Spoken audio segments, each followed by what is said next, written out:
کہ मैं ये कहना चाहती हूँ मुझे इंसाफ मिल गए। मैं वो ये 4 मरले के घर में रहते हैं, वो बेचारे गार्ड कहाँ से रखें? वो 1 लाख रुपए किराया दें या फिर गार्ड रखें? यहाँ पे इस मुल्क में कितनी टिकटॉकर लड़कियों को मार दिया जा रहा है, क्यों? टिकटॉक बनाना या उसका करैक्टर जो है वो अल्लाह और उसका मामला है। अच्छी बच्ची थी, इस्लाम करने वाली थी, तो मैं आते जाते 2 दफ़ा मेरी उससे दुआ सलाम हुई है, लेकिन इस सेक्टर के अच्छे लोग हैं। पर आप 14 करोड़ आवाम का ले लें इंटरव्यू, मुझे बताएं यहाँ पे किसको इंसाफ मिल रहा है?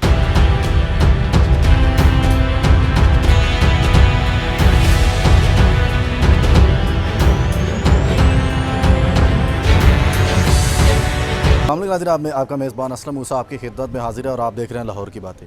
नाज़रीन, सना यूसुफ पाकिस्तान ही पूरी दुनिया में टॉप ट्रेंड है कि उनके घर आते हैं, उसको कत्ल करके चले जाते हैं। हम उनके घर के बिल्कुल बाहर मौजूद हैं, उनकी नेबर भी हमारे साथ मौजूद हैं और ये अकम में उनका घर है, आप देख सकते हैं, शॉर्ट्स में भी चल रहा है। तो इनसे गुफ्तगू करेंगे, जानेंगे जब वाक़या हुआ तो किस तरह इनको पता चला, नेबर हैं आखिर, और उसके सबसे बड़ी बात यह है कि उसके करैक्टर पर कुछ बातें की जा रही हैं। तो इनसे गुफ्तगू करेंगे, जानेंगे। अस्सलाम वालेकुम मैडम, सबसे पहले तो ये बताएं कि ये वाक़या किस तरह रूनमा हुआ? आप तो नेबर हैं यहाँ। जी, मुझे कल रात को पता चला। मैं थोड़ा 2-3 गलियां छोड़ के रहती हूँ, लेकिन अक्सर कभी कभी वॉक करने का मौका मिलता है तो इन गलियों में घूमने का। तो बच्ची को देखा 1-2 दफ़ा, माशाल्लाह बच्ची थी, इस्लाम करने वाली थी। तो अच्छा, क्योंकि हमारे माशरे में समझा जाता है कि ये एक टिकटॉकर है तो उसको करैक्टर लिहाज की करैक्टरलेस समझा जाता है, क्योंकि एक टिकटॉकर को हमारे माशरे में टिकटॉकर का बड़ा बैड इमेज है।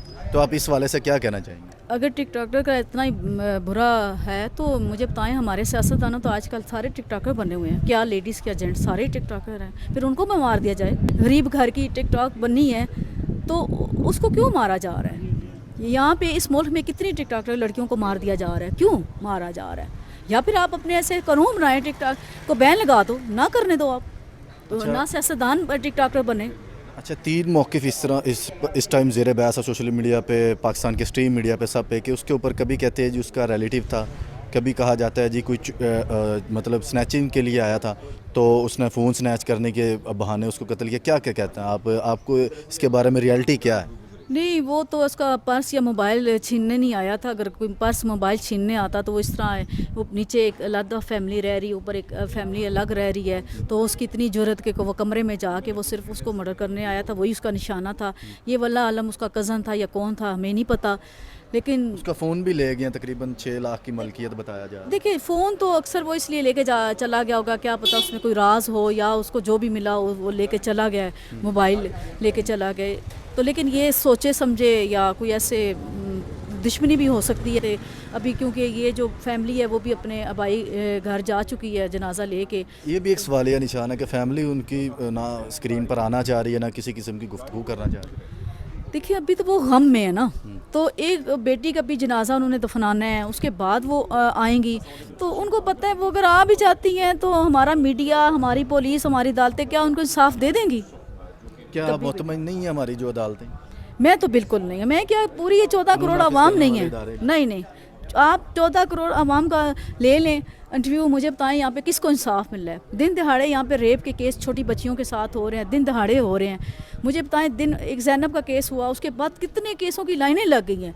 एक ज़ैनब के मुलज़म को जो है ना वो सज़ाए मौत हुई है, बाकी किसको हुई है मुझे बताएं? ये इस्लामाबाद का G3 एक बड़ा अच्छा और स्टैंडर्ड का एरिया समझा जाता है, इस इलाके में भी इस तरह के केसेस हैं। देखिए, यही तो बात है कि ये इस्लामाबाद का VIP सेक्टर है, इसमें बड़े बड़े लोग यहाँ पे रहते हैं, लेकिन उनके तो बाहर गार्ड हैं। अब जो 4 मरले के घर में रहते हैं वो बेचारे गार्ड कहाँ से रखें? वो 1 लाख रुपये किराया दें या फिर गार्ड रखें? आजकल महंगाई इतनी है, आप मुझे बताएं कि इस वजह से में कैसे कोई गार्ड रख सकता है? तो यहाँ पे ये तो तहफ़्फ़ुज़ देना तो हमारी हुकूमत की ज़िम्मेदारी है, हमारी नहीं है, क्योंकि हम उनको टैक्स दे रहे हैं ना। अच्छा, आपकी सना से कभी बात हुई है? जी, मेरी उससे बात नहीं हुई, क्योंकि मैं 5-6 गलियां छोड़ के रहती हूँ, लेकिन मैं आते जाते 1-2 दफ़ा मेरी उससे दुआ सलाम हुई है। लेकिन इस सेक्टर के अच्छे लोग हैं, पढ़े लिखे लोग करैक्टर हैं। की वो लड़की थी? देखिए, सुनने में तो आया अच्छे करैक्टर की है।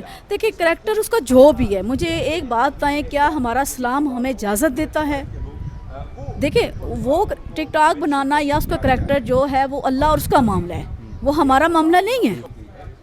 अच्छा मैडम, आप एंड पे क्या हमारी जो ख़वातीन हैं और हमारे जो इदारे हैं, कानून नाफिज करने वाले इदारे, और हमारे आवाम को क्या मैसेज देना चाहिए?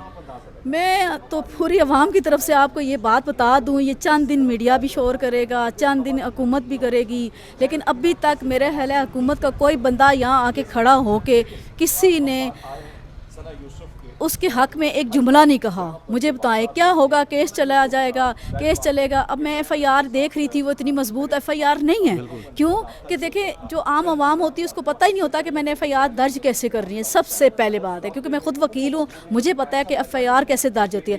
اب ایف آئی آر میں کچھ بھی نہیں لکھا ہے، کمزور سی ایف آئی آر ہے، اس میں وہ فائدہ اٹھاتے ہوئے اس نے بری ہو جانا ہے۔ مجھے بتائیں ایک قتل کیس ہے، اب نور مقدم کا کیس دیکھ لیں کہ وہ 5 سال کیس چلا ہے، 5 سال بعد وہ بھی پوری دنیا کے میڈیا اس کے ساتھ تھا، وہ ایک امیر باپ کی بیٹی تھی، اس کو بھی جا کے 5 سال میں انصاف ملا ہے۔ تو مجھے بتائیں یہ جو بچی ہے 4 محلے کے گھر میں رہنے والی، اس کو انصاف کب ملے گا؟ اس کے ماں باپ کب کتنا کورٹ میں جا کے لڑیں گے، کتنا لڑیں گے؟ یہاں تو اتنا مہنگا انصاف ہے کہ آپ انصاف تو بھول جائیں۔ مجھے نہیں لگتا اس کو کوئی انصاف ملے گا، مجھے نہیں پتا۔